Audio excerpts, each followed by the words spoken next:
Nicaragua, gente que no vende patria, buenos días, bienvenidos y bienvenidas a Sin Fronteras.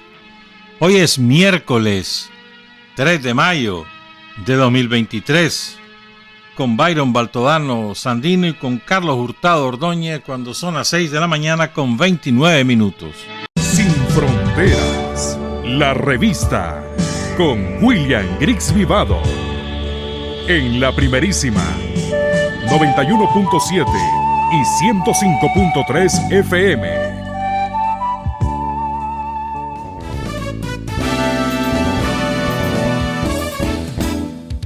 Sin fronteras para decir la verdad. Sin fronteras, trabajar, avanzar, combatir, vencer. Sin fronteras.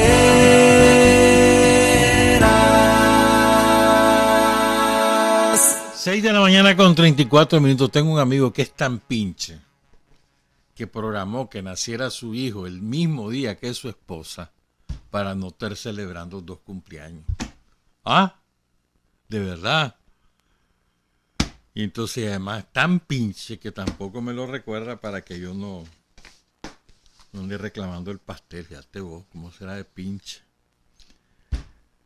Felicidades atrasadas, cumplieron años el 25 de abril. Jorlin Matamoros Castillo, una extraordinaria compañera. Esa mujer vale lo que pesa en oro, ¿viste? Extraordinaria mujer. Y su hijo, que ya cumplió 2 o 3 años, no me acuerdo. Mentira, tiene como 8 años ya. Octavio Antonio Josué Álvarez Matamoros. El último de la cosecha. Tiene como 17 esa cosecha. Felicidades a su padre, el pinche, Octavio Ramón Álvarez Moreno, hasta allá, Jalapa. Y felicidades a Tabito, pues, atrasada por culpa de tu papá. Hoy está de cumpleaños la compañera Alina del Carmen Orozco Valle. Cumple la edad de Jesús, 33 años. La felicita a su papá, el compañero José Orozco, que hace una gran labor rescatando la memoria de nuestros héroes y mártires en su cuenta de Facebook. Felicidades a Lina del Carmen. Y mañana es 4, ¿verdad? Claro, mañana es el Día de la Dignidad, hoy vamos a hablar de eso. Mañana cumpleaños, creo que 7 años, ¿no? El nieto o el bisnieto creo que, de la Marta Lorena Narváez, el nieto de Marta y de Félix, de Chepe. Andrew Neftalí Orozco Suárez. Mentira, cumple ya 13 años. Ya va para adolescente. Felicidades a su mamá, a su papá, a sus abuelos, a su hermana Amelie. Felicidades a Andrew, pues. Hoy es la fiesta de la Cruz y hay bacanal en un montón de lugares. Bueno, empezaron un fin de semana. En La Boquita, en Nindirí, en Corinto, en Morrito. En Jinotega le echan la casa por la ventana, en Jinotega. En la Cruz de Río Grande. En Tisma. Vos sabés que ese invento es un invento. Originalmente es la fiesta de... Aquí en Mesoamérica, la fiesta porque empezaban la lluvia y empiezan los 3 de mayo. Y vos sabés que en el 99% de los 3 de mayo siempre llueve. Entonces los indígenas hacían una fiesta al inicio de la lluvia. Y en Europa era la fiesta del árbol. Algunos la celebran a finales de abril y otros el 1, el 2, 3 de mayo. Entonces, incluso la prohibieron en el Vaticano, hace muchos siglos las prohibieron porque era una fiesta pagana y después la sustituyeron por la fiesta de la Cruz, que supuestamente es porque la mamá del emperador le encontró la cruz real en Israel, en Palestina, perdón. Chisme vos. Pero bueno, pues, hoy están de bacanal por ahí. Mira, ve, estas son cosas que estremecen y de las cuales No nos damos cuenta por estos lados, o no le prestamos la debida importancia. Ayer murió un compañero, tenía 44, por aquí tengo la edad, 44 años. Llevaba 86 días en huelga de hambre en las cloacas de Israel, del Estado sionista. ¿Por qué estaba en huelga de hambre? Porque lo habían metido preso 12 veces y nunca le hacían juicio. Lo metían en la cárcel, ahí lo tenían, nunca le hacían juicio, nunca lo condenaban y lo soltaban cada vez que les daba la gana. En serio. Su nombre, Yader Adnan. Ayer murió de hambre. Hubo una apelación de una organización de derechos humanos, una apelación, mejor dicho, de un organismo de derechos humanos de Palestina al Tribunal Supremo del Estado sionista, pidiéndole que lo pusieran en libertad para que el hombre se salvara. Se la negaron. Y no tenía ninguna acusación. Ni lo habían enjuiciado. Ahí lo tenían preso. Preventivo, dicen. Porque los sionistas inventaron una ley que por prevención te echan preso. Es que vos tenés cara de delincuente, te voy a echar preso. ¿En serio? Estuvo 12 veces preso, pasó más de 8 años encerrado en esas 12 veces. Nunca lo condenaron. En esas 12 veces hizo 5 huelgas de hambre. Y se convirtió en un símbolo de lucha del pueblo palestino. Dicen los sionistas que lo hallaron inconsciente en su celda, se lo llevaron al hospital y ahí murió. Empezó la huelga el 5 de febrero. A los 78 días ya su estado era calamitoso. Fue cuando le pidieron al tribunal de Israel que lo dejara salir porque fuera a morir con su... Tenía, creo que son 12 hijos. 9 hijos, perdón. 9 hijos. Pero no quisieron. Murió ahí solo en la celda. Muerto de hambre, literal. Murió de hambre.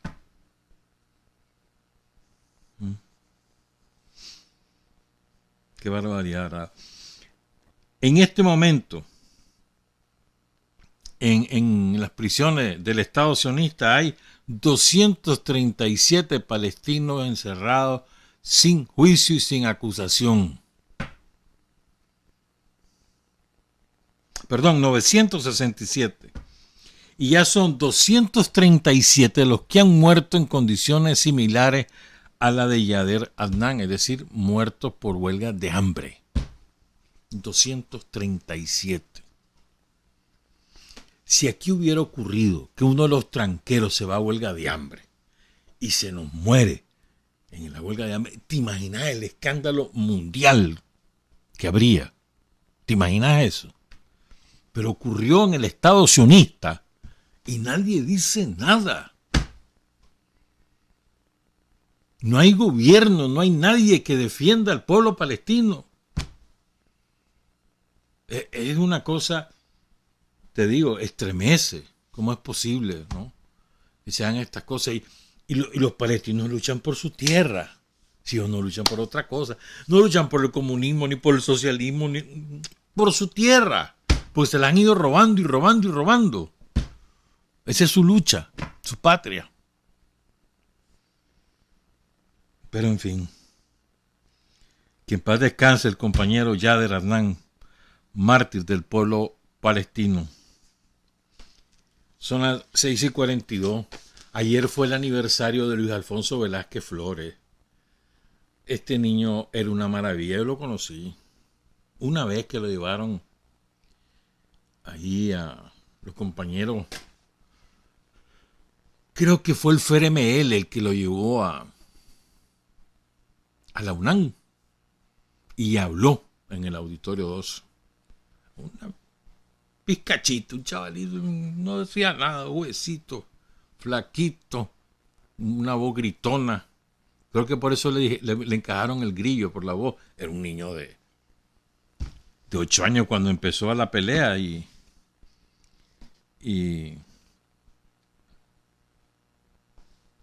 lo matan bueno, lo balean el 27 de abril y ya muere el 2 de mayo en el Hospital Oriental, lo que es hoy el Hospital Manolo Morales. Viste que ese niño es que de verdad era valiente, sí que ese tipo más valiente, más. Los que lo conocieron, yo solo lo vi esa vez, pero yo nunca lo traté, pero los que lo conocieron dicen que era un cipote, mano, que no paraba.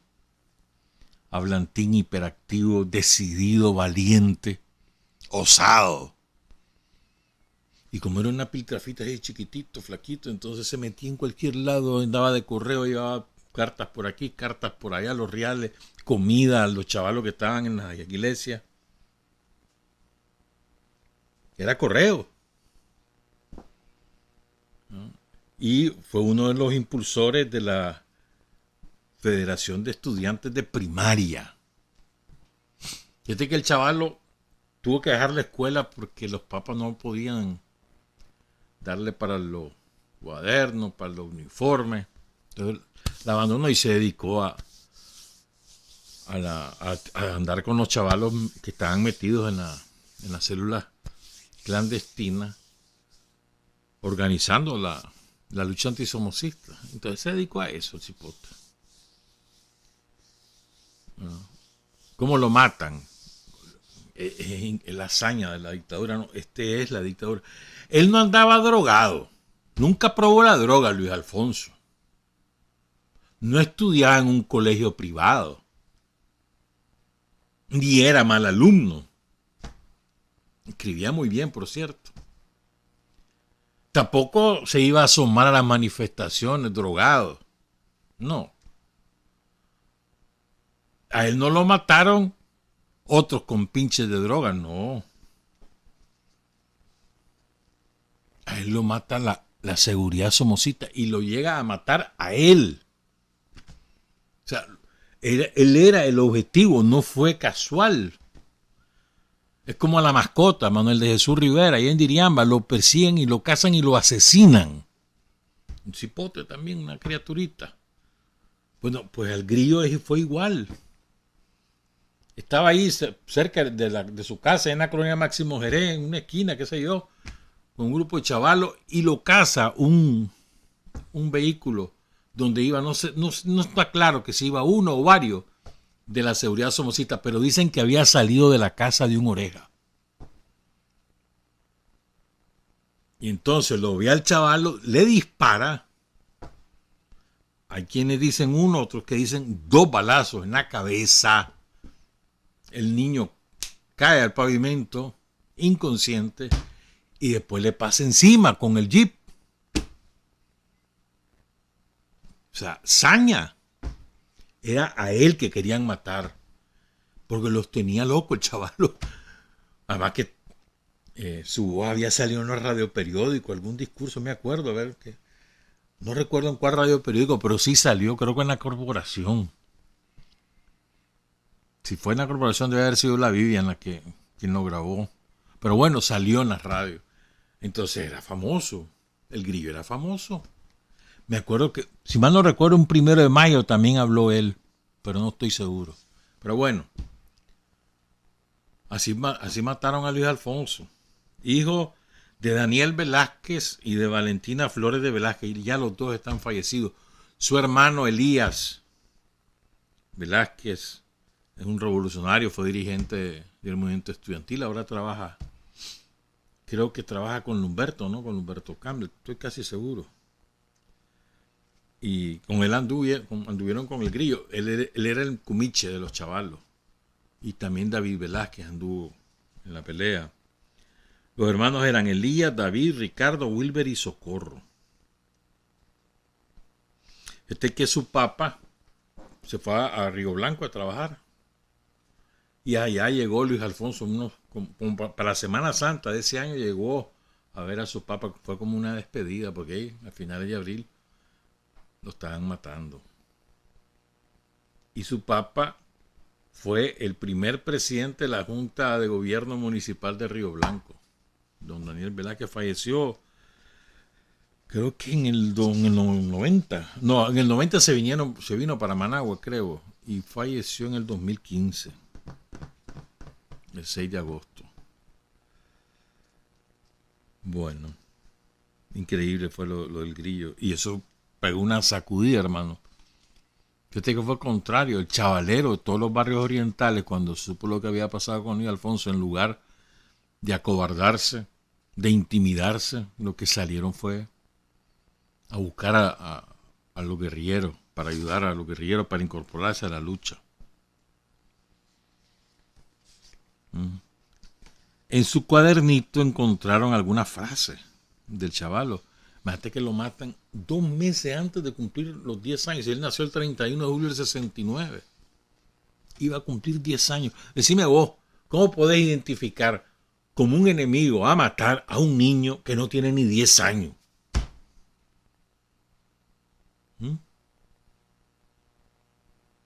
Bueno, eso mismo hace el Estado sionista, ahora con los niños palestinos. 2 meses antes de cumplir los 10 años lo matan al chaval. Entonces en su cuadernito encontraron alguna frase famosísima, de hizo ese cuadernito. Tiene esta frase: bendito el vientre de una madre que parió un hijo sandinista. Tener espíritu consciente es tener espíritu revolucionario. Frases de él, o por lo menos que él la escuchó, le llegaron y las escribió. Compañeros, ya es tiempo de despertar. Podemos ver a los niños campesinos durmiendo en tapesquitos de tapesco, como petate, pues, y comiendo tortilla con sal. Y por eso les hablo, que luchemos para que haya patria libre. Fíjate bien, lo que lo anima a él, su motivación, es la pobreza. Es sumamente interesante. Él mismo había sido víctima de la extrema pobreza porque se tiene que ir de la escuela porque no tiene para seguirse costeando los cuadernos, los libros y el uniforme, pues. Cada lugar un campo de batalla, cada juguete un arma sandinista. Mentalidad infantil, ¿no? Y esta es otra frase que habla de su conciencia, o sea, de lo que lo motiva a él incorporarse a la lucha antisomocista. Estamos como animalitos, en condiciones infrahumanas. Debemos erradicar este sistema. Nuestros padres no tienen para comprarnos libros ni cuadernos. Estudiamos en el piso. Luis Alfonso, hay un barrio que se llama, donde vivía él, un barrio que se llama Luis Alfonso, una escuela que se llama Luis Alfonso, el parque Luis Alfonso Velázquez. Ahí está sepultado, por cierto, Luis Alfonso. Les quiero poner esto. Me encontré esta canción. Es de un sujeto por ahí que anda vendido a los Yankees, el autor, pero la interpreta un niño. No sé el nombre del niño. Magnífica interpretación. Ese chavalito tiene oído musical. Porque la manera como le entona, como le sube y le baja, ese tiene oído musical. Lástima, yo no sé cómo se llama, y ojalá que alguien lo haya captado, le haya dado orientación para que estudiara algo vinculado a la música en el conservatorio, por ejemplo, ¿no? Pero no sé su nombre. Entonces le vamos a poner el tema, pero antes, la voz de Luis Alfonso. Un pedacito chiquitito, pero esa es la voz de él. Al principio y al final, escuchemos. Lo que le quería decir es que sigamos luchando para que así tengamos un pueblo libre. ¡Patria libre! ¡A morir!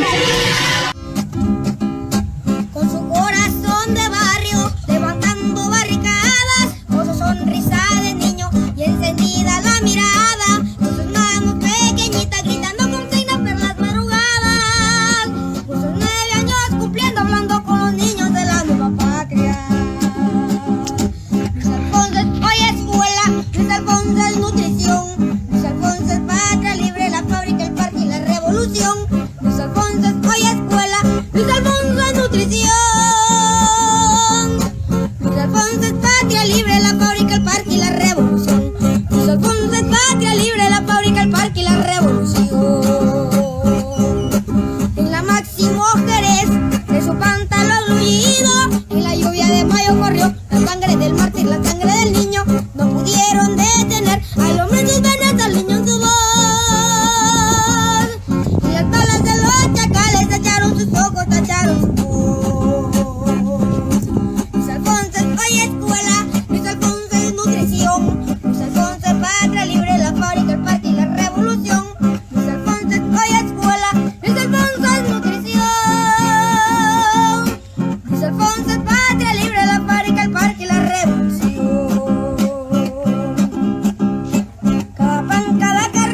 así tengamos un pueblo libre.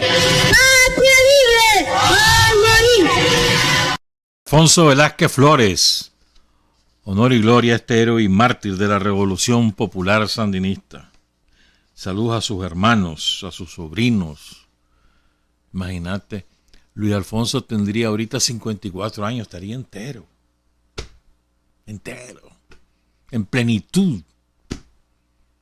Ese chalo hubiera sido un dirigente salvajada.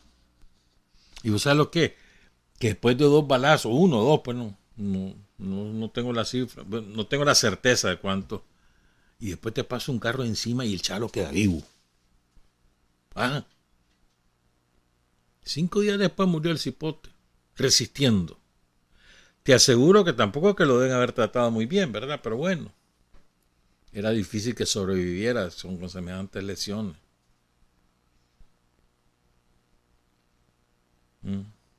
Estamos como animalitos en condiciones infrahumanas, debemos erradicar este sistema. Frase de Luis Alfonso. Y así fue, hermano. Y así fue, miren, o sea, cómo le hubiera gustado a ese chalo vivir, ver ahora y ver a todo el chipoterío, como la merienda, el uniforme, la mochila, las salvajadas. Bueno, son las 6:56. Yo quiero que hablemos del 4 de mayo, de lo que significa el 4 de mayo, pero también quiero ofrecerles antecedente de lo que ocurre el 4 de mayo y algunos eventos que ocurren después del 4 de mayo, más o menos en un periodo histórico, para que entendamos la envergadura de lo que hizo Sandino. O sea, Sandino ingresa a la historia y funda la patria. No el 4 de mayo, el 4 de mayo inicia, pero es el sostenimiento de su lucha, su empecinamiento en sacar a los yanquis y en reivindicar a la mayoría de campesinos, obreros y artesanos, y hasta que da la vida, es todo el proceso. Por eso ingresa y funda la patria, porque él se sostuvo, se mantuvo incólume, nunca se vendió ni se rindió. Su juramento lo cumplió tal cual, no me vendo ni me rindo, y lo cumplió. Si en algún momento hubiera ocurrido una de esas dos cosas, que se venda o que se rinda, la patria no se hubiera fundado. Él es el fundador de la patria, porque no se vende ni se rinde ante los yanquis y los expulsa de Nicaragua. Con dignidad, y además lo hace desde una posición independiente, autónoma, propia, reivindicando a los empobrecidos del país. Es un hombre que trasciende cualquier periodo histórico por la motivación de su lucha, por su conducta política, humana, personal y por su victoria. O sea, Sandino es un vencedor. Estamos hablando de él. Lo mataron hace casi 100 años y seguimos hablando de él porque es el fundador. El real fundador de la patria que conocemos como Nicaragua es Sandino. Antes era una colonia de Estados Unidos y antes una colonia de España. Y estuvimos a punto de ser colonia de los ingleses. Bueno, una parte fue colonia de los ingleses. La tercera parte de Nicaragua, lo que conocemos como el Caribe. Entonces, hay muchos antecedentes de lo que ocurre el 4 de mayo. Y de eso queremos trasladarlo. Nos hemos apoyado en la monumental obra,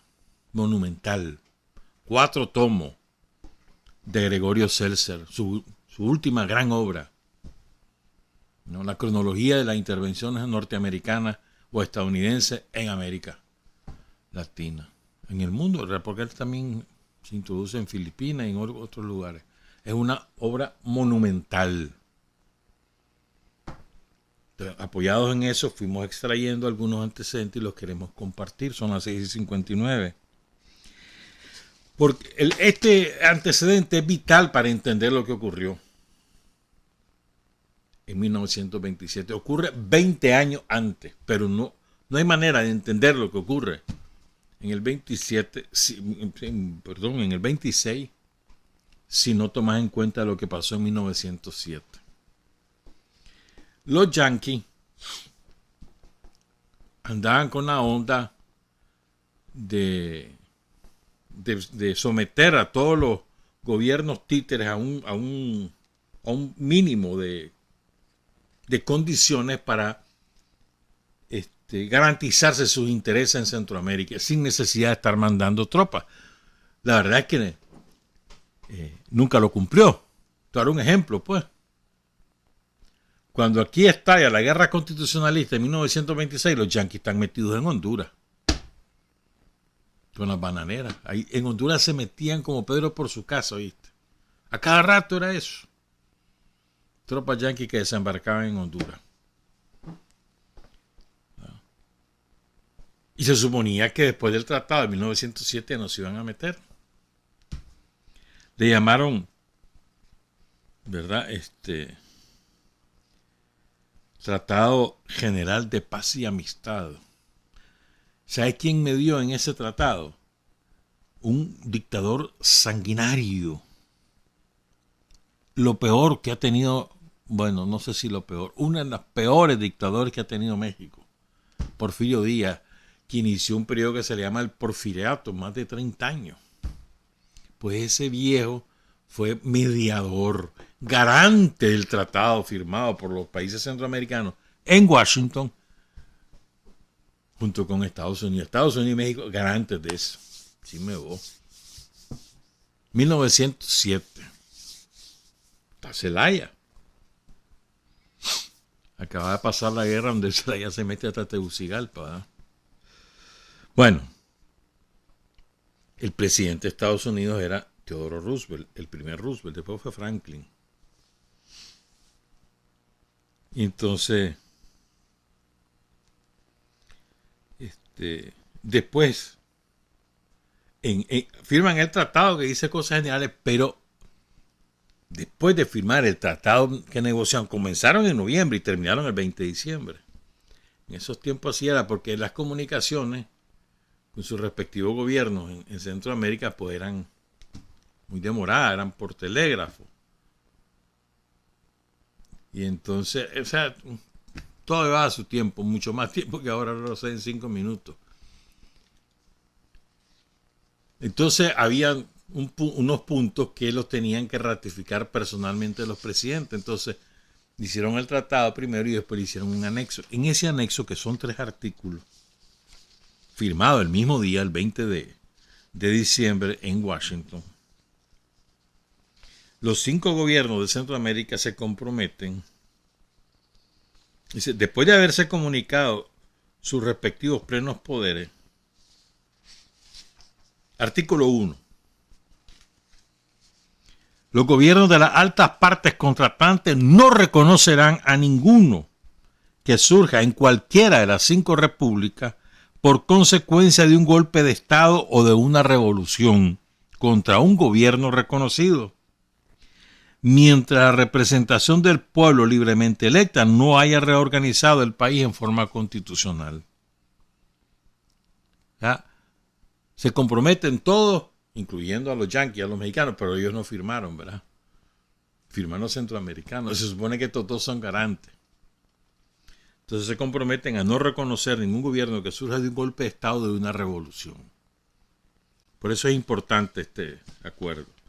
En el artículo 2, ningún gobierno de Centroamérica podrá, en caso de guerra civil, intervenir en favor ni en contra del gobierno del país donde la contienda tuviera lugar.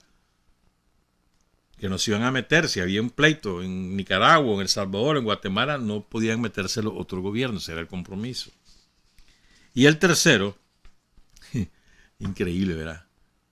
Este se nota que es un agregado de los yanquis y lo firmaron todos dócilmente, pues. Pero es que a la patada se nota. Se recomienda a los gobiernos de Centroamérica procurar por los medios que estén a su alcance, en primer término, la reforma constitucional en el sentido de prohibir la reelección del presidente de la República. Fíjense bien. Y en Estados Unidos no era prohibida.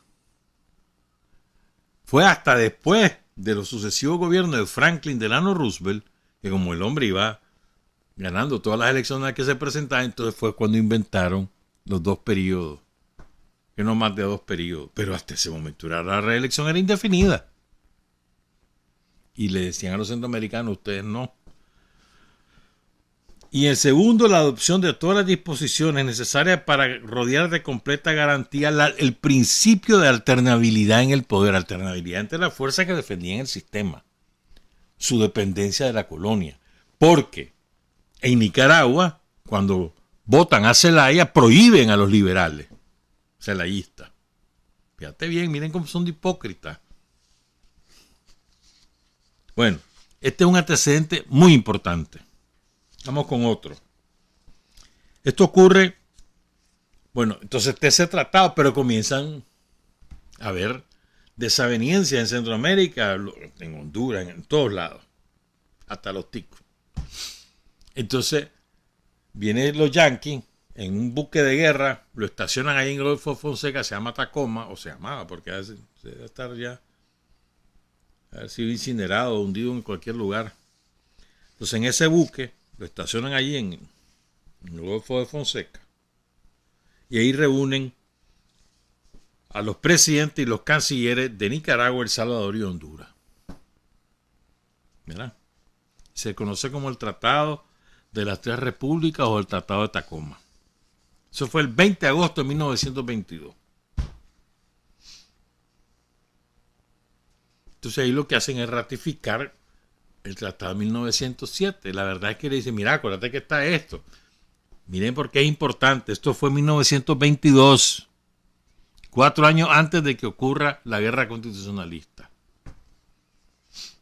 Ese mismo año, el 4 de noviembre, el secretario de Estado de entonces, Charles Hughes, pronuncia un discurso en Cleveland, en el cual, entre otras cosas, anuncia: estamos disponiendo ahora una conferencia en Washington a celebrarse entre los representantes de las 5 repúblicas centroamericanas a los fines de que pueda hallarse una forma para establecer mejores relaciones de interés de la paz, el orden y la estabilidad.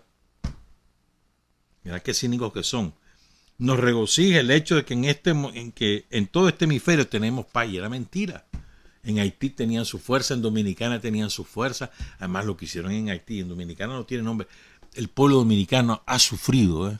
La historia del pueblo dominicano es una historia de sufrimiento, de agresiones permanentes y una clase dominante totalmente subordinada a los intereses yanquis. Es tristísimo lo de República Dominicana.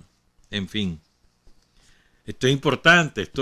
Lo anuncia Charles Hughes el 4 de noviembre, que van a hacer esa conferencia, y la hicieron.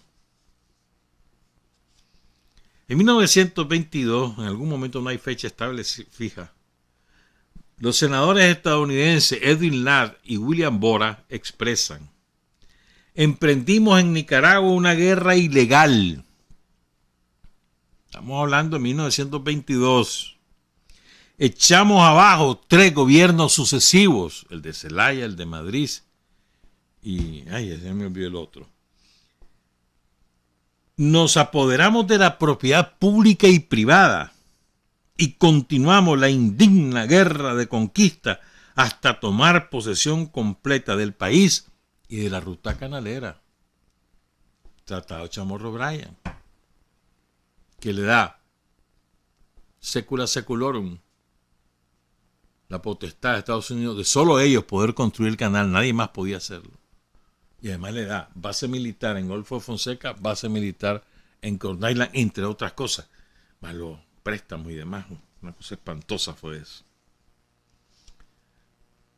Sigo.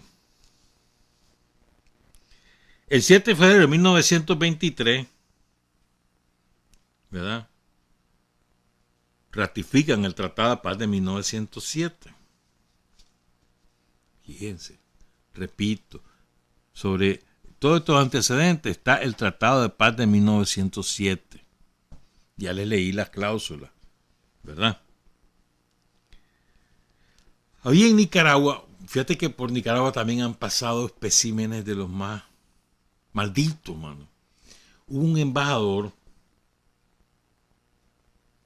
que no aparece no tiene una, ¿cómo te dijera yo? Una fama ostensible porque lo ocultan su quehacer. Se llamó Walter Thurston, ya murió, menos mal, allá en 1964. Tenía 80 años cuando murió. Este viejo, mano, fue embajador en cada uno de los países de Centroamérica. Fue embajador en México. Ahí empezó su carrera y ahí la terminó después de la Segunda Guerra Mundial. En El Salvador se encargó de Maximiliano y de bautizar todos sus últimos crímenes políticos hasta que le mataron a un gringo y entonces decidió sacarlo. Estuvo en Filipinas, estuvo en Dominicana, estuvo, ¿sabes dónde?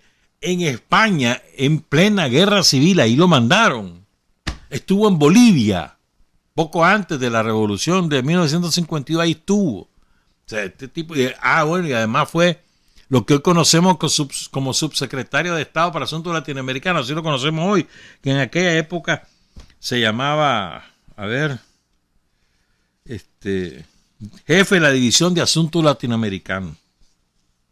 En el 30, estuvo como 10 años en ese puesto y después anduvo en todos esos menesteres que te digo. O sea, era un agente que defendía los intereses yanquis, pero además iba mucho más allá. O sea, era el procónsul. En aquella época eran procónsules. Es decir, los que tomaban las decisiones. No valía para nada lo que decían las autoridades locales, lo que decía el embajador yanqui. Ese tipo estuvo aquí antes de Sandino. ¿Verdad? Entonces, fíjense bien, en 1924 venían las elecciones.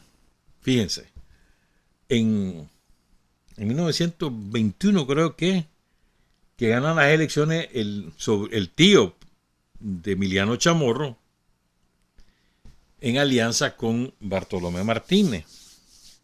¿Verdad? Entonces se muere Diego Chamorro por picado, se muere siendo presidente. Queda Bartolomé Martínez y Bartolomé Martínez le pega el golpe a Emiliano y funda un nuevo partido conservador, rompe con la oligarquía granadina. Y quería ser reelecto. O electo, pues, porque él no había sido, había sido vicepresidente y había ocupado la presidencia porque murió el otro. Entonces él quería ser el candidato. Pero vienen los yanquis y se lo prohíben. Entonces vino él, se lo prohíbe este tipo, Thurston, Walter Thurston. ¿Verdad? Entonces le manda a decir quiénes pueden ser y quiénes no los candidatos. En serio, nota diplomática. Y le dice a él que él no. Entonces él viene y pone a otro, a Carlos Solórzano. ¿Verdad? Y se alía con los liberales celayistas, supuestamente. Porque ya Juan Bautista Sacasa había ido en 1920 o 21, le había ido a pedir permiso a los yanquis. Ay, miren, quítenme la prohibición, yo no soy como Celaya, yo soy buena gente, yo los quiero a ustedes. Quítenme el veto. Entonces le quitan el veto poco a poco. Entonces permiten que la alianza de Sacasa con Solórzano. De hecho, ya Bartolomé Martínez había incorporado en su gobierno a algunos liberales y estaba furioso Emiliano Chamorro, sobre todo porque Bartolomé había inventado el Partido Conservador Social, creo que se llamaba, o Social Conservador. ¿Ah? ¿Estamos claros?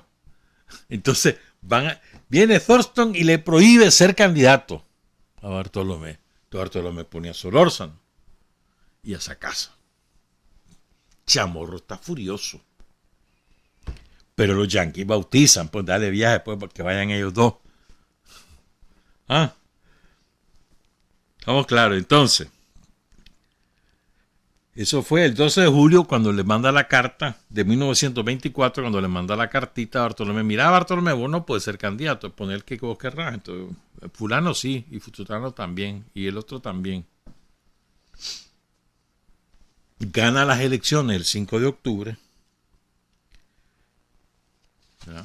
Y viene el Departamento de Estado y le dice, pues te vamos a reconocer, pero te vamos a poner algunas condiciones. Y Solórzano acepta las condiciones de los yanquis.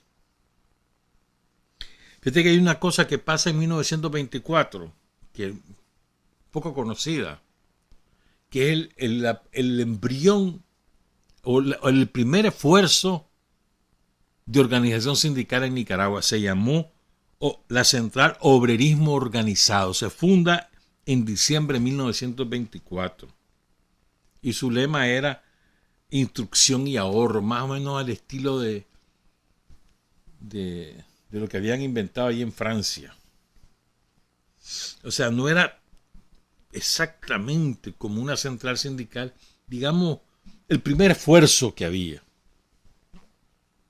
de organización de obreros en Managua, por supuesto. Hay un artículo de Harold Kellogg, ya vamos a hacer la pausa, que era director auxiliar del periódico The Freeman. Más que un artículo, hay un libro que él escribió.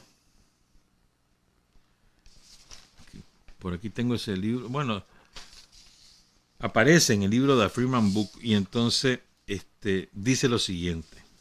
Interesante esto. Harold Kellogg se llama. Director auxiliar del periódico The Freeman. El hombre libre. Desde que la política expansionista se ha seguido con igual tesón bajo un Taft, presidente Taft, o un Wilson, o un Harding, es lógico asegurar que actualmente es ya una política fija. Piense bien, esto está escrito en 1924. La política expansionista de Estados Unidos es ya una política fija. Y que de acuerdo con las leyes de gravitación financiera, será inevitable que en el transcurso del tiempo las repúblicas de la América del Sur se conviertan en satélites de nuestros intereses bancarios. La metáfora es quizás poco feliz, dice el propio autor, el propio periodista Harold Kellogg. Porque en vez de satélites que giran plácidamente alrededor de un sol venerable, estos serán satélites torciéndose locamente en su órbita y odiando a la fuerza centrípeta y el sistema que lo sujeta a ese encierro.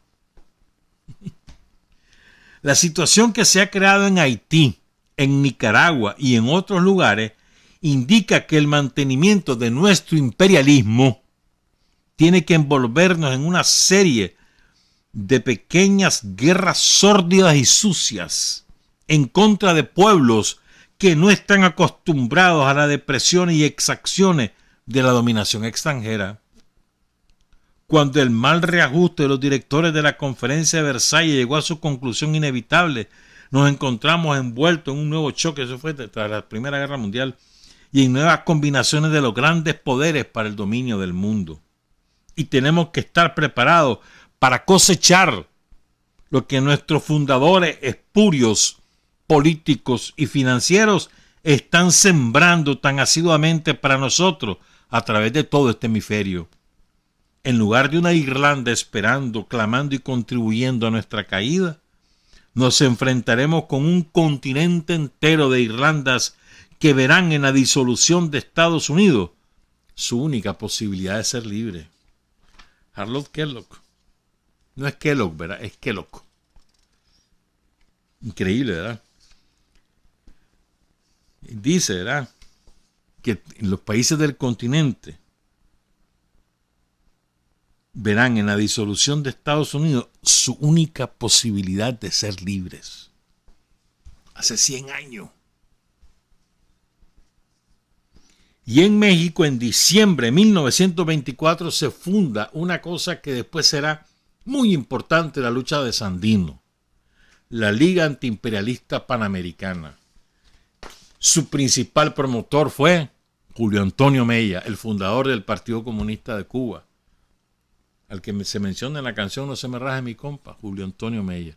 De eso hablamos al regreso, son las 7:19. Hay hombres que luchan un día y son buenos. Hay hombres que luchan un año y son mejores. Pero hay hombres que luchan toda la vida. Esos son los imprescindibles. Me está diciendo Carlos Hurtado que está cumpliendo año Mario Cruz, hoy allá en Jinotepe. ¿Cuántos años, Mario? 48, 49. Es que dice Carlos Hurtado que usted ve viejo. Y que él no, y Carlos Hurtado tiene 45 y se las da de joven. No, hombre. Felicidades pues a Mario allá en Jinotepe, que la pase bien. Continuamos pues con los antecedentes del 4 de mayo.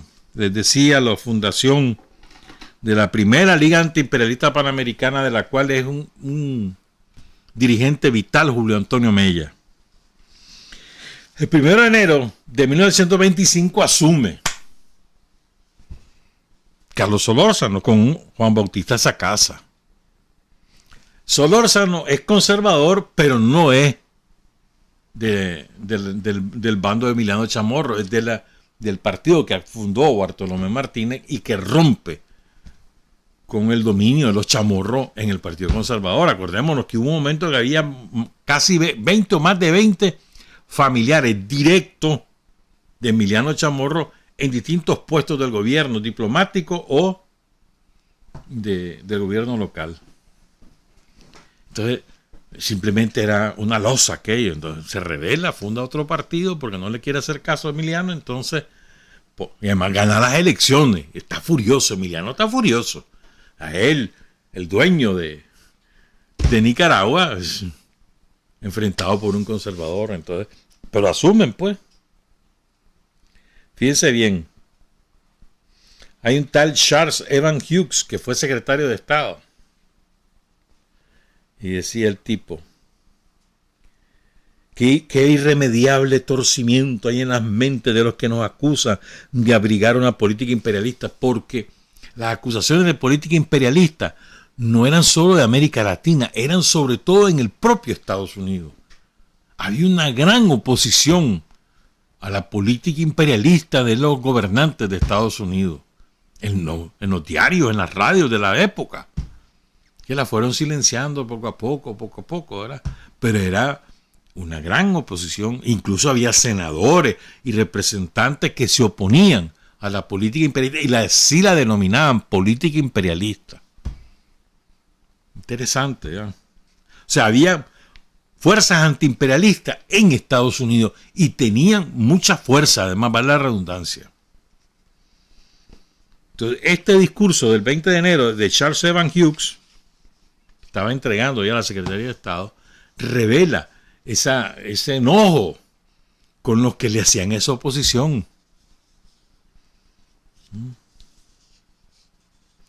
Y además tenía el cinismo de decir, no, si nosotros no tenemos imperialismo, no queremos andar con tropas, lo que queremos es que por procedimientos pacíficos se lleven bien. Eso decía el tipo. Y aquí anuncia lo siguiente. Hemos hecho nuestros planes para retirar de Nicaragua nuestro pequeño contingente a fines del mes en curso, del mes de enero. Ya van a oír lo que pasó. Pero el recientemente elegido presidente nos ha rogado que en interés de la paz y del orden lo dejásemos ahí hasta que se proveyera una policía local o un alguacilazgo, y así lo hemos convenido, pero con el claro entendimiento de que esta policía local debe establecerse y que nos retiraremos enteramente antes del próximo mes de septiembre. ¿Qué fue lo que pasó?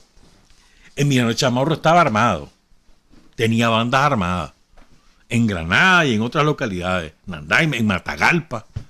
Él tenía bandas armadas, bien armadas, porque en Nicaragua no había ejército, estaban los yanquis, estaban las bandas de Emiliano Chamorro. Eso es lo que había armado aquí en Nicaragua. ¿Me entendés?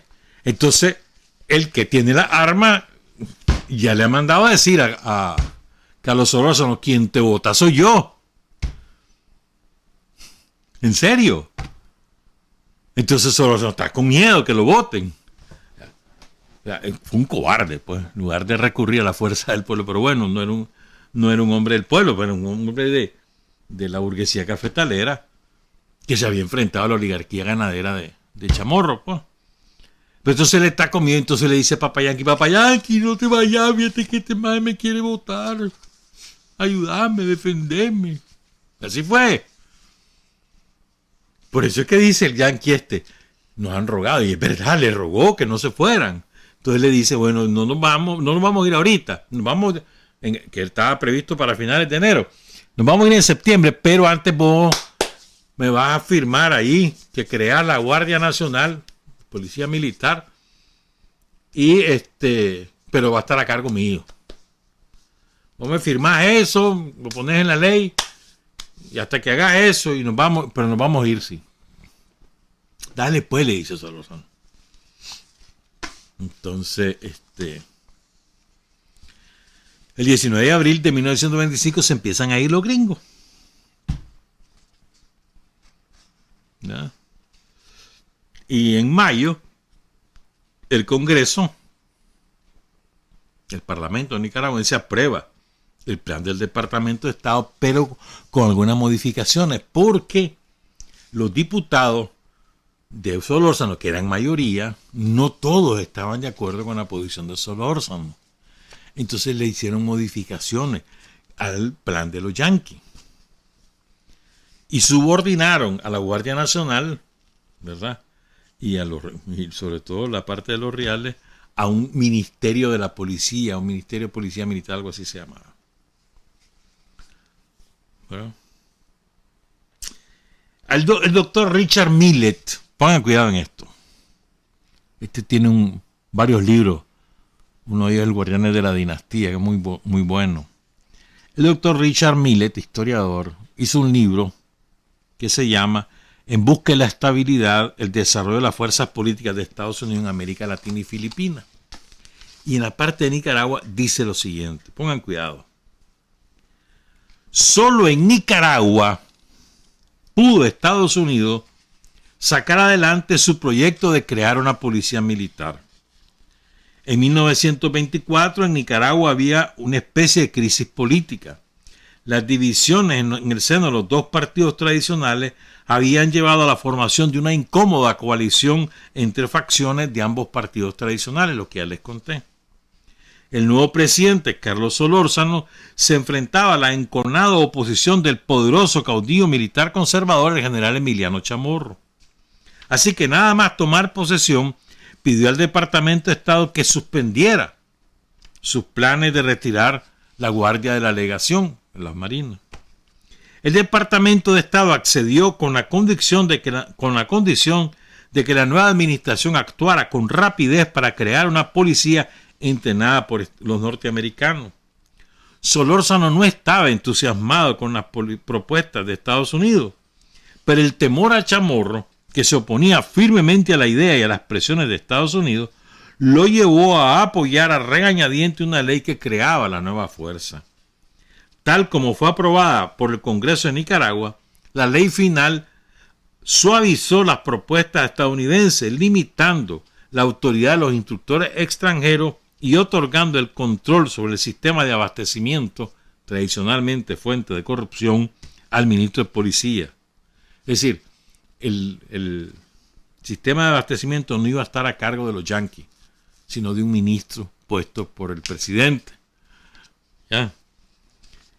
Y define a la nueva Guardia Nacional como una fuerza policial, urbana, rural y judicial, sin mencionar que iba a sustituir al ejército yanqui. ¿Estamos claros? Eso dice Millett. El 3 de agosto cumple Estados Unidos y retira por completo las fuerzas de ocupación y dejando solo a los que se hacen cargo de la Guardia Nacional, los instructores que le llamaban. Fíjense, miren qué interesante lo que les voy a contar ahorita. Miren qué interesante. Emiliano Chamorro, repito, es un tipo que está armado, que tiene un ejército, tiene un cuerpo de sicarios por todos lados, sobre todo en Granada, Nanday, Jinotepe se me olvidaba, Matagalpa. En otra parte no tenía fuerza Chamorro, ni en León, ni en Chinandega, más hay un poquito. Entonces el tipo tantea a los gringos, ¿verdad? Una vez que aprueban la ley, comienza a tantear a los gringos, a ver que si están de acuerdo en que le dé el golpe, porque ese hombre es un mequetrefe, está dominado por los liberales y que lo va a traicionar. Entonces comienza a serruchar el piso y a hacer cabildeo con el embajador gringo. Ya ha cambiado, ya no está el tal, no sé, ya hasta el nombre me olvidé, ya no está ese tipo, está otro embajador, pero él comienza a cabildear. para saber hasta dónde podía llegar, ensaya el golpe de Estado. Si es maldito, Minado Chamorro era maldito. Entonces el 28 de agosto de 1926 tiene 8 meses de estar de presidente Solórzano y de vicepresidente Juan Bautista Sacasa. Emiliano Chamorro hace un ensayo de cuartelazo del golpe de Estado. Se acaban de ir los marinos, que se fueron el 3 de agosto, y él el 28 de agosto, 25 días después, está haciendo un ensayo. Y lo que le interesaba a Emiliano Chamorro era saber cómo iba a reaccionar la embajada y el Departamento de Estado. No dijeron nada. Amedrentó más aún a Solórzano y a Sacasa, porque los dos igual de cobardes. Y además, los gringos no reaccionaron. Entonces dijo, voy de viaje. Aquí está mi señal. Porque ese fue un ensayo, es decir, no metió toda su fuerza, no quiso un brum bum bum, no sé qué. Y después se fueron a sus lugares. ¿Estamos claros? El 25 de octubre fue el verdadero, el golpe de Estado de verdad. Lo que se conoce como el lomazo. ¿Verdad? Y Solórzano no quería renunciar. Se toma el cuartel de la Loma de Tezcapa. Le manda a llamar por teléfono, le dice, mira, te voy a matar, que no le quede. Y comienza un rifirrafa. Pero ahí se queda Solórzano, no renuncia. ¿Verdad? Y Sacasa advierte que si Solórzano renuncia, él es el presidente.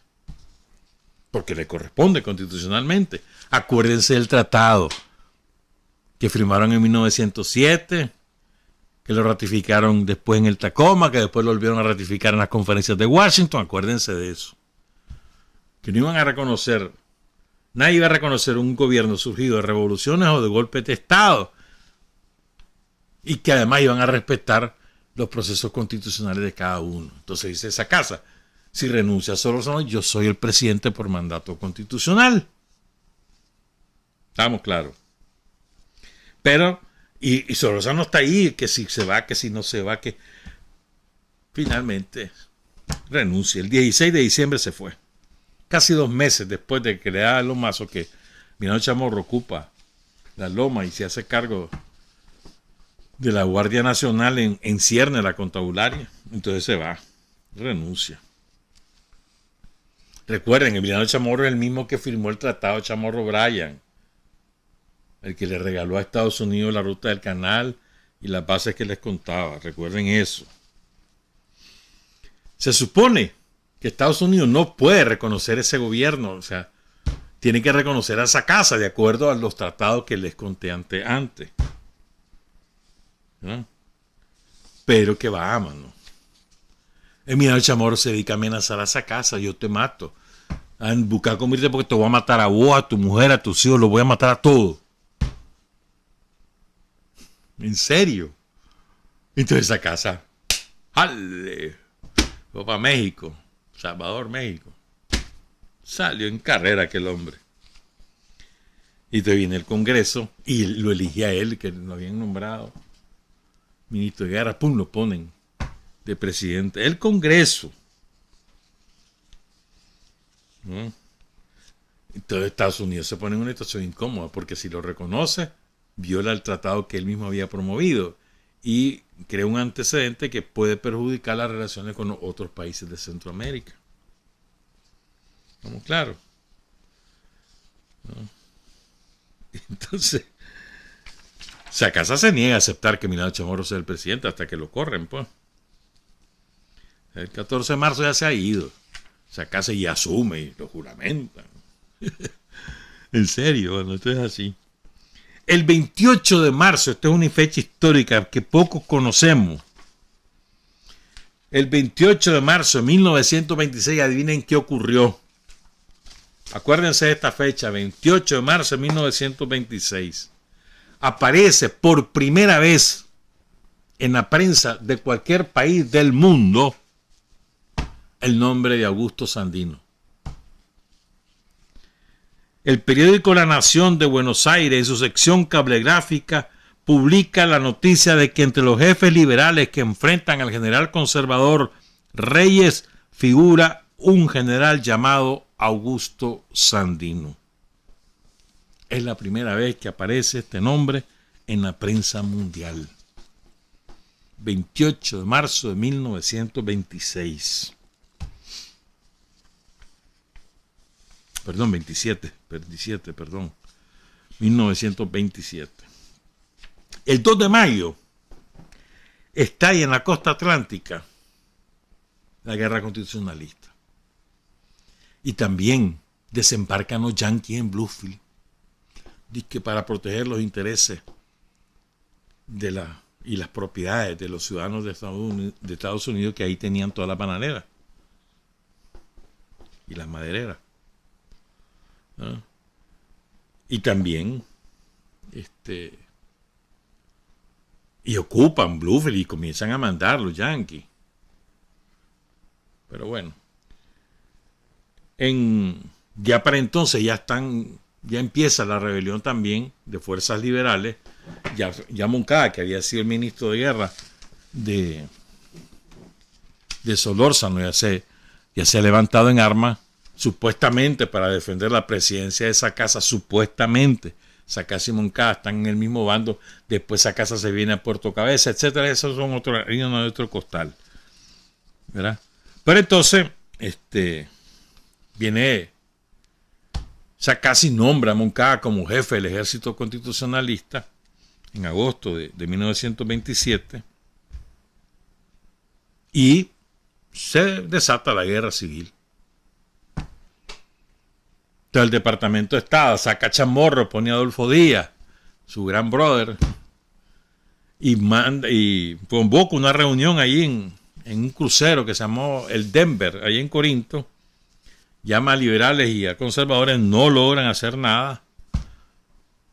No logra los yanquis poner en orden a los dos, entonces la guerra sigue.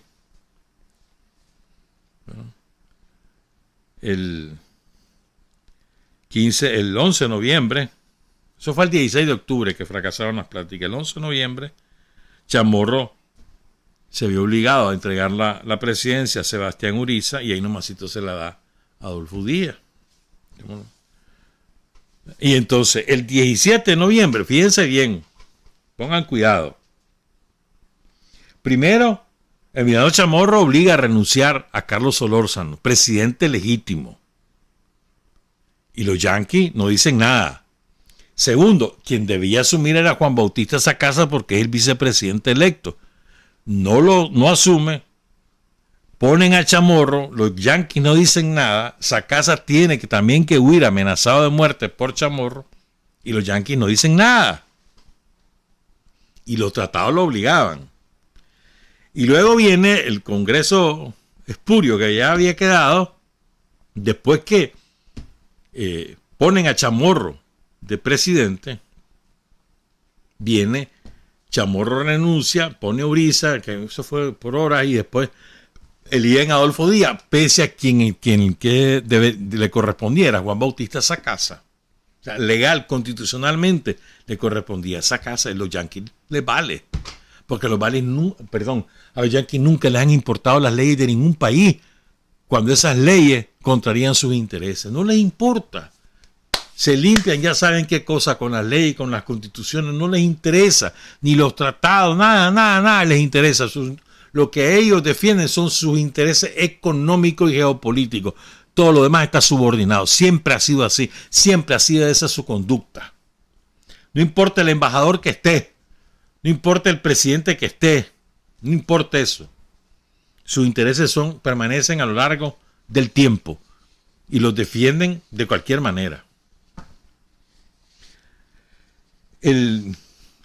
Recuerden que ya empiezan a desembarcar tropas liberales y armas que vienen de México.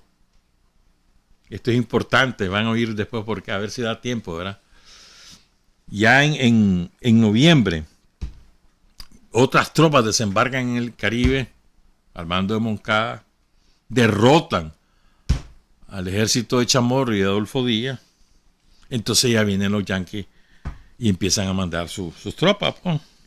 El secretario de Estado, Frank B. Kellogg, considerado uno de los más estúpidos que ha pasado por ese cargo en la historia de Estados Unidos, los más imbéciles norteamericanos que ha pasado de Frank Kellogg. Así lo describen los propios gringos, no yo.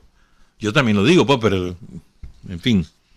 Denuncia ante el Senado que Centroamérica y México, donde ya está Plutarco Elías Calles, son focos comunistas. Es la primera vez que aparece esto. 26 de noviembre de 1927. Claro, ya tiene 9 años la Revolución de Octubre. Sobre todo, ya tiene 5 años de que Lenin ha derrotado a la contrarrevolución, a los ejércitos de Alemania, de Polonia, de Prusia, de Gran Bretaña, financiados, pues hasta los yanquis estaban metidos con los reales ahí, que han invadido Rusia, financiado a la Guardia Blanca y que quieren derrocar a Lenin y al partido bolchevique. Ya los derrotaron a todos esos. Entonces aparece ya el comunismo como la gran amenaza.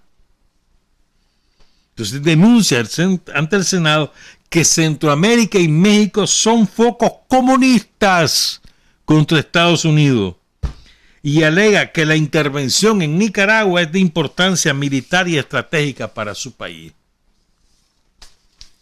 El 30 de noviembre es cuando ya llega a esa casa, a Puerto Cabeza, anuncia que ahí va a ser la sede de su gobierno. El 2 de diciembre, Sacasa es juramentado como presidente de Nicaragua ante los soldados y le pide a Estados Unidos y al resto del mundo, sobre todo a Centroamérica, que lo reconozcan como presidente de Nicaragua. Y responde Adolfo Díaz y le pide a Estados Unidos: mande sus tropas, por favor, papayanqui, que mire que me quieren quitar estos malvados. ¿Estamos claros? Viste que hay una carta. Ahí me encontré una carta en el sitio de Sandino Rebelión. Y es muy bueno. Porque hay documentos, solo son documentos originales. Hay una carta del cirujano jefe del hospital de la Cruz Roja, que era un gringo. Se llamaba Nelson no sé cuánto. Y entonces, que era en la clínica Nelson. Y entonces, de ahí de Bluefield. Y él denunciaba el maltrato al que eran sometidos los prisioneros por un tal comandante Richardson y el alférez Sheffield del buque de la Marina Galveston. Me avergüenzo de la actitud que han tomado algunos de los oficiales de nuestra Marina, aparentemente debido a cabezadura o a los efectos de beber demasiado. Eran borrachos. Libremente bebidas espirituosas que se han visto con demasiada frecuencia entre los oficiales y soldados de nuestra Marina. Dice, y denuncia las condiciones en que están los presos, donde incluso se ha desarrollado 1 o 2 casos de tuberculosis pulmonar. Horribles condiciones de las prisiones. Esos eran los yanquis, ahí en Bluefield. El 23 de diciembre, Sandino, de 1926. El 23 de diciembre, Sandino, con ayuda de algunas mujeres, allí en el Caribe Norte, rescatan 50 de los rifles mexicanos que se suponía eran para Sacasa y Moncada. Los habían decomisado los gringos los tiran al río y ahí los rescatan las mujeres y se lo dan a Sandino. El 24 de diciembre desembarcan los marinos del Denver y el Cleveland en Puerto Cabeza,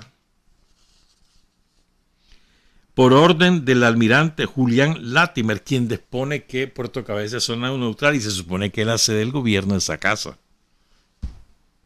Entonces dice Sacasa: somos víctimas de una nación que sin derecho o provocación ultrajó la dignidad de este país y ordenó al Poder Ejecutivo, formado por el presidente y sus ministros, que abandonaran la sede del gobierno. Fíjense bien. Los yanquis no solamente no cumplen con el tratado de amistad que ellos promovieron en 1907, que lo ratificaron en el Tacoma, que después en las conferencias de Washington, sino que además no solo no lo cumple, sino que lo viola y saca Sacasa de Puerto Cabeza, que era el presidente constitucionalmente designado, porque había renunciado al presidente, entonces él era Lo sacan de Puerto Cabeza. Él dice, váyanse de aquí. Aquí este es neutral, aquí somos nosotros. Y entonces le sacan la arma y las tiran al río. Y ahí viene Sandino y la recupera del río. ¿verdad? Dice el historiador Dexter Perkins, este es el historiador oficial de Estados Unidos. No estamos hablando de un comunista. Dexter Perkins, dice el tipo. Sacasa se había refugiado en México y con razón o sin ella, el Departamento de Estado lo creía hostil a Estados Unidos y contemplaba fríamente sus aspiraciones a la presidencia. El crédulo, entre comillas, señor Frank Kellogg, entonces secretario de Estado, y su ayudante, todavía más crédulo, el señor Robert Olds, se las arreglaron de algún modo para relacionar las actividades de Sacasa con la propaganda bolchevique que salía de la Ciudad de México. Antes que pasara mucho tiempo, a fines de 1926, para ser concreto, los marinos norteamericanos se hallaban una vez más en Nicaragua para proteger los intereses de Estados Unidos. Y para hacerlo de manera que, en opinión de los maliciosos, dice el historiador oficial Dexter Jenkins, proporcionaba toda la ayuda posible al gobierno de Adolfo Díaz. El Departamento de Estado prefirió justificar su intervención con el peligro del bolchevismo. ¿Saben quiénes son los primeros que se hacen eco de que México son bolcheviques y comunistas? ¿Saben quiénes son los primeros que se hacen eco en Nicaragua de ese discurso? ¿Adivinen quién? Los obispos. ¿En serio? Los obispos. Ahí les voy a contar. A ver si da tiempo. Hay un diplomático gringo que está sentado aquí, creo que era el embajador Lawrence Dennis, dice lo siguiente. Aquí en Nicaragua se piensa muchas veces que nosotros, la Marina de Estados Unidos, venimos a servir los intereses de los unos contra los otros, liberales contra conservadores, o al revés. Pero se equivocan. Nosotros servimos los intereses de nosotros mismos. El 6 de enero, pues, ya las tropas son oficialmente reconocidas por Adolfo Díaz como una fuerza que legalmente está interviniendo en nuestros asuntos. Ya desembarcaron en Puerto Cabeza, en Bluefield, etc. Y aparece Sandino, ya emerge con fuerzas propias después de la recuperación de armas en Puerto Cabeza, y empiezan las fuerzas de Sandino a tener una determinada proyección militar y política en Nicaragua. Recuerden que ha aparecido por primera vez en la prensa mundial en el Diario de la Nación de Buenos Aires.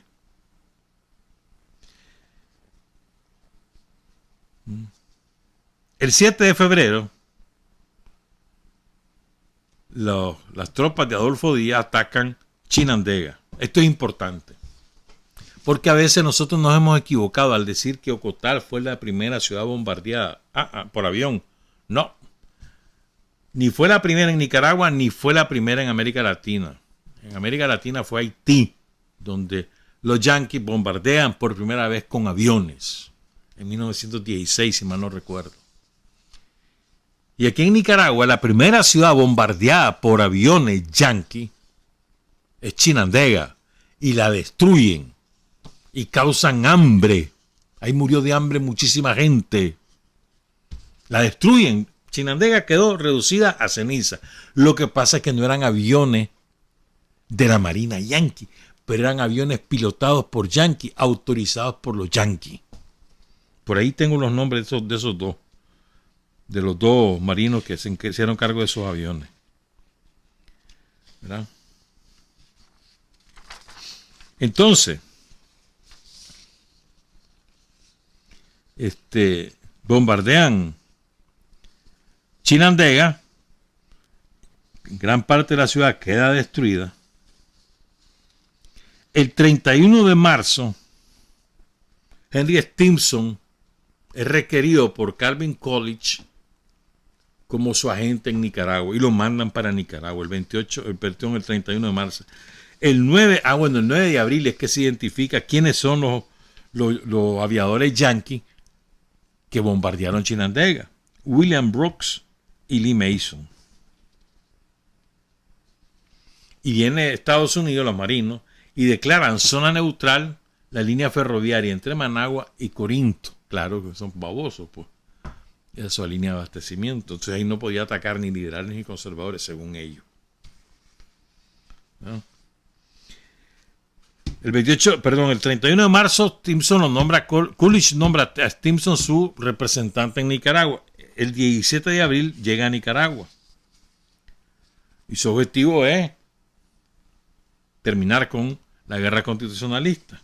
El 4 de mayo, el Pacto del Espino Negro. 4 de mayo de 1927. El espino negro, que era un árbol de espino negro ahí en Tipitapa. Ahí los convoca, los sienta. Y Moncada firma la traición al país, a la patria, a Sandino, al pueblo de Nicaragua, a cambio de dinero y la promesa de ser el siguiente presidente. Es decir, que en las elecciones del siguiente año él iba a ser electo y que en el 29 asumiría como presidente. Esa es la promesa que le dan los gringos. Y además le dice: te voy a dar tanto por cada fusil, y tanto para tus generales, y tanto, y a que la aceptas. Así es. El mismo 4 de mayo, Sandino dice: yo no, hermano, y se va a Cerro Común, y después se va para San Rafael, y San Rafael le manda: yo no me vendo ni me rindo, ¿verdad? Y Moncada le dice que barbaridad, le manda a su papa que lo convenza, etcétera. Pues todo lo que ya conocemos, eso no lo vamos a contar hoy. Fíjate que en el mismo mes de mayo, el propio presidente de Estados Unidos, Calvin Coolidge, confirma y justifica que ha dispuesto la intervención militar en Nicaragua. Hay 16 barcos con marinos que han arribado a Nicaragua. Y el jefe es Julián Latimer, que él es el que le pone el precio a Sandino. El que mate a Sandino le damos tanto. El obispo de Managua, en mayo de 1927, invoca la protección de Dios en favor de Adolfo Díaz y para que Centroamérica no se contamine del comunismo mexicano. Y en ese mismo mes, después del pacto del 4 de mayo, hay una famosa misa ahí en Granada. No me acuerdo la fecha, pero es en mayo, mediados de mayo. Entonces el obispo de Granada, ya era obispo, no, era el párroco nada más. Creo que después es diócesis, no, todavía no era obispo. El cura de Granada excomulga a todo aquel que luche contra las tropas yanquis en Nicaragua. O sea, excomulga por anticipado. Todo el que se oponga a la presencia de los pacificadores queda excomulgado, dijo el cura en Granada. El 10 de junio, el jefe de las tropas yanquis aquí, el almirante Latimer, le manda un telegrama al Departamento de Estado y dice: no se preocupen, que aquí lo que quedan son escasas y poco importantes bandas merodeadoras de merodeo. El 1 de julio ocurren dos cosas. El manifiesto de San Albino, de Sandino, y ese día el presidente Calvin Coolidge designa al general Frank Ross McCoy como presidente del Consejo Nacional de Elecciones de Nicaragua. Este es verídico, hermano. Es increíble, ¿verdad? Acuérdense, el pacto del Espino Negro, Stimson le dice a Moncada que él va a ser el siguiente presidente. Entonces organizan un consejo electoral. El presidente del consejo electoral lo nombraba el presidente de Estados Unidos y los otros dos miembros los aprobaba el presidente de Estados Unidos, pero nombraban el Partido Conservador y Liberal, eran 3. Y después los presidentes de cada junta de voto en todo el país tenían que ser marinos gringos. Y así fue. Porque ellos tenían que garantizar que se cumpliera el compromiso de Stimson de que Moncada iba a ser el presidente. Y así fue. Una semana, el 2 de julio, ya después del manifiesto de San Albino, el 2 de julio, Julian Latimer le pone precio a la cabeza de Sandino, ordena que lo desarmen y envía a sus tropas a eso, a San Rafael. Vayan a buscarme a Sandino y me traen o su cabeza o me lo traen vivo, no me importa, pero tanto le voy a dar.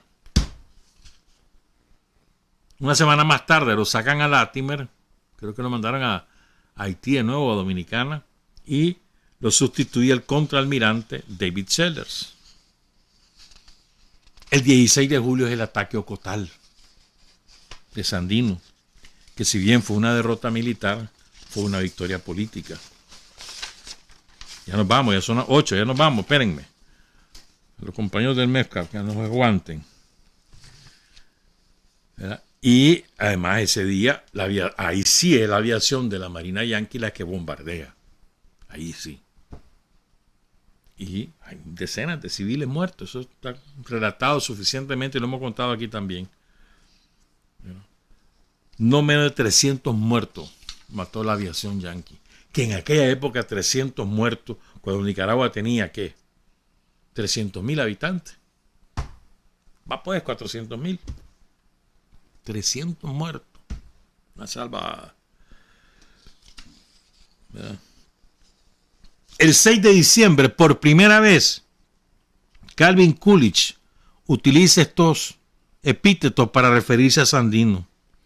Partidas de bandoleros, gente fuera de la ley. Y a partir de ese momento, la prensa yanqui empieza así a denominar a las tropas de Sandino. Claro, en aquel tiempo no existía todavía la palabra subversivo ni terrorista. ¿Ya? Bandido o bandolero. Incluso hubo una campaña del maldito Hertz. Otro día te lo cuento. Y seguimos otro día, porque ya son las 8 de la mañana. Esos son los antecedentes del Día de la Dignidad Nacional. Antecedentes y eventos posteriores importantes.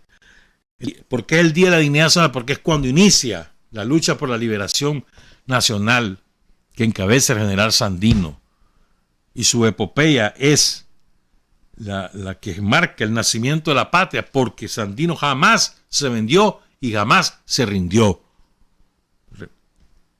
Con Sandino emergen a la vida política nacional los obreros y los campesinos, la gente empobrecida, que hasta ese momento habían sido títeres, utilizados, peones de los caudillos liberales y conservadores, los Timbuctú y los Calandracas, y es con Sandino que adquieren protagonismo propio.